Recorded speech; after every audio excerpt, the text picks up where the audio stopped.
దేశ రాజకీయాల్లో మరో కీలక మలుపు తిరిగింది. ఎన్డీఏ కూటమి ఉపరాష్ట్రపతి అభ్యర్థిగా సిపి రాధాకృష్ణన్ పేరు ఖరారు చేసింది. ఈ నిర్ణయం వెనుక రాజకీయ సమీకరణాలు, దక్షిణాదిలో బీజేపీ బలం పెంచే వ్యూహం, అలాగే రాధాకృష్ణన్కున్న ఆర్గనైజేషనల్ అనుభవం ప్రధాన కారణాలుగా చెప్తున్నారు. మరి ఎవరి సిపి రాధాకృష్ణన్? ఆయన ఇప్పటి వరకు బీజేపీలో ఏం చేశారు? ఆయనను ఉపరాష్ట్రపతి అభ్యర్థిగా ప్రకటించడం వెనుక బీజేపీ అధిష్టానం వెనుకున్న మాస్టర్ ప్లాన్ ఏంటి? 1957 అక్టోబర్ 20న తమిళనాడులోని తిరుప్పూర్ జిల్లాలోని సిపి రాధాకృష్ణన్ జన్మించారు. ఈయన పూర్తి పేరు చంద్రపురం పొన్నుస్వామి రాధాకృష్ణన్. మధ్యతరగతి కుటుంబంలో జన్మించిన ఈయన చిన్నప్పటి నుంచే చదువుతో పాటు సామాజిక సేవల పట్ల ఆసక్తి చూపేవారు. ఈ ఆసక్తితోనే రాష్ట్రీయ స్వయం సేవక్ సంఘ్ కార్యకలాపాల్లో చురుగ్గా పాల్గొనేవారు. రాధాకృష్ణన్ చిన్న వయసులోనే రాజకీయాల్లోకి అడుగుపెట్టారు.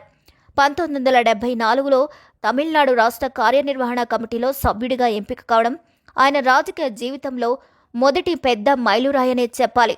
ఆ కాలంలో దక్షిణాదిలో జాతీయవాద భావాజాలం విస్తరించడానికి కష్టపడి పనిచేసిన వారిలో రాధాకృష్ణన్ కూడా ఒకరు. 1998, 1999 వరుస 2 సార్లు కోయంబత్తూరు నుంచి లోక్సభ ఎంపీగా రాధాకృష్ణన్ గెలుపొందారు. ఈ విజయాలు ఆయనకే కాకుండా బీజేపీకి కూడా దక్షిణాదిలో బలమైన పునాది వేశాయి.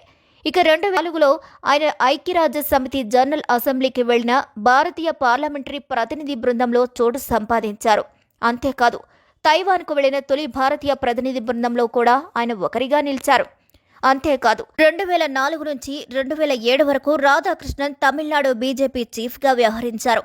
అప్పటికి తమిళనాడులో బీజేపీకి బలమైన కేడర్ లేకపోయినా ఆయన తీసుకున్న క్రమశిక్షణాత్మక చర్యలు పార్టీకి మద్దతుదారులను తెచ్చిపెట్టాయనే చెప్పాలి. ఇక ఆ సమయంలో ఆయన 19,000 కిలోమీటర్ల రథయాత్ర చేపట్టి దేశంలోని నదుల అనుసంధానం, ఉగ్రవాద నిర్మూలన, యూనిఫామ్ సివిల్ కోడ్ అమలు చేయడం, అంటరానితనాన్ని అరికట్టడం, డ్రగ్స్కు వ్యతిరేకంగా పోరాటం లాంటి డిమాండ్లను ఆయన హైలైట్ చేశారు. 2016-2019 మధ్యకాలంలో ఆయన ఆల్ ఇండియా కాయర్ బోర్డ్ చైర్మన్గా నియమితులై వ్యవసాయ రంగానికి సంబంధించిన పలు నిర్ణయాల్లో కీలక పాత్ర వహించారు. కేరళలో పార్టీ కార్యకలాపాలను బలోపేతం చేయడానికి ఇన్ఛార్జిగా పనిచేసి స్థానిక నేతలతో కలిసి మద్దతు పెంచే ప్రయత్నాలు చేశారు. 2023 ఫిబ్రవరిలో రాధాకృష్ణన్ జార్ఖండ్ గవర్నర్గా నియమితులయ్యారు. 2024 మార్చి నుంచి జూలై వరకు తెలంగాణ గవర్నర్గా అదనపు బాధ్యతలు చేపట్టారు. అదే సమయంలో పుదుచ్చేరి లెఫ్టినెంట్ గవర్నర్గా కూడా పనిచేశారు. 2024 జూలై 31 మహారాష్ట్ర గవర్నర్గా పదవీ బాధ్యతలు స్వీకరించిన ఆయన అక్కడ గవర్నర్గా ఉన్నారు. బీజేపీ అధిష్టానం ఉపరాష్ట్రపతి అభ్యర్థిగా సిపి రాధాకృష్ణన్ని ఎన్నుకోవడం వెనుక ఎంతో వ్యూహాత్మకంగా వ్యవహరించారన్నది రాజకీయ విశ్లేషకుల అంచనా. ఎన్నో పేర్లు ఎంతో కసరత్తు చేసిన తర్వాత ఈ కీలక నిర్ణయాన్ని బీజేపీ పార్లమెంటరీ బోర్డు తీసుకున్నట్లు తెలుస్తుంది. సిపి రాధాకృష్ణన్ దక్షిణాది వారు కావడం, అందున తమిళనాడుకు చెందిన వారు కావడం ఒక సమీకరణ. అంతేకాదు ఆయనకు రాష్ట్రీయ స్వయం సంఘ్తో విడదీయరాని అనుబంధం కలిగి ఉండడం మరో సమీకరణగా చూస్తున్నారు. ఇక రాష్ట్రపతి ద్రౌపది ముర్ము ఒడిశావాసి, ఆమె ఉత్తరాదివాసిగా ఉన్నారు. దీంతో దక్షిణాది నుంచి ఈసారి ఎంపిక చేయాలని ఆలోచించి ఈ నిర్ణయం తీసుకున్నారని అంటున్నారు. ఒక దశలో కేంద్ర రక్షణ మంత్రి రాజ్నాథ్ సింగ్ పేరు కూడా పార్లమెంటరీ బోర్డులో చర్చకు రాగా అంతా కూడా సంపూర్ణ అంగీకారం తెలిపారట. అయితే రాజ్నాథ్ సింగ్ మాత్రం దానికి నిరాకరించడంతో రాధాకృష్ణన్కి ఈ పదవి దక్కింది అని టాక్. అంతేనా, ఎన్డీఏ రాధాకృష్ణన్ పేరును ఉపరాష్ట్రపతి అభ్యర్థిగా ప్రకటించడంలో పలు రాజకీయ లెక్కలు కూడా ఉన్నాయనే చెప్పాలి. అందులో ముఖ్యమైనది ప్రస్తుతం తమిళనాడు ప్రభుత్వానికి కేంద్రానికి మధ్య విభేదాలు తలెత్తుతున్నాయి. పాఠశాలల్లో త్రిభాషా విధానం, కేంద్ర నిధుల్లో కోత, భాషా విధానం, రాష్ట్ర గవర్నర్ ఆర్ఎన్వి రవి ప్రవర్తన వంటి విషయాల్లో ఇరువైపుల నుంచి పరస్పర విమర్శలు వెల్లువెత్తుతున్నాయి.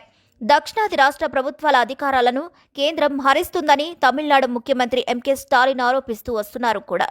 ఇక ఈ క్రమంలో వచ్చే ఏడాదిలో తమిళనాడు ఎన్నికలు రావడంతో అక్కడ బీజేపీ బలం పెంచుకోవచ్చనే ఆలోచనతో ఈ ప్రయత్నం చేస్తుంది.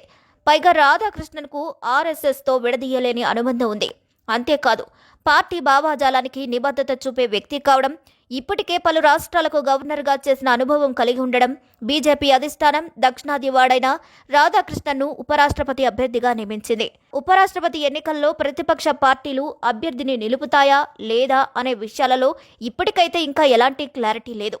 రాధాకృష్ణన్ ఎన్నిక ఏకగ్రీవం జరిగేలా చూసుకోవాలనే ఆశతో ప్రతిపక్ష నాయకులను సంపాదించినట్లుగా జేపీ నడ్డా చెప్తున్నారు. మరి ఏం జరుగుతుందో వేచి చూడాలి. ఒకవేళ ప్రతిపక్షాల నుంచి అభ్యర్థి నిలవకపోతే ఉపరాష్ట్రపతి ఎన్డీఏ అభ్యర్థి ఎన్నిక ఏకగ్రీవం కానుంది. ఒకవేళ ప్రతిపక్ష పార్టీలు అభ్యర్థిని నిలిపితే సెప్టెంబర్ 9న పోలింగ్ జరుగుతుంది. ఉపరాష్ట్రపతి ఎన్నికలకు నామినేషన్లు దాఖలు చేసేందుకు ఆగస్టు 21 చివరి తేదీగా ఉంది. నామినేషన్ల పరిశీలన ఆగస్టు 22 శుక్రవారం చేపట్టనున్నారు. నామినేషన్ల ఉపసంహరణకు చివరి తేదీ 2025 ఆగస్టు 25గా ఉంది. ఏది ఏమైనా ఒక సాధారణ మధ్యతరగతి కుటుంబం నుంచి ప్రారంభమైన రాధాకృష్ణన్ ప్రయాణం దేశ 2వ అత్యున్నత రాజ్యాంగ పదవి వరకు చేరింది.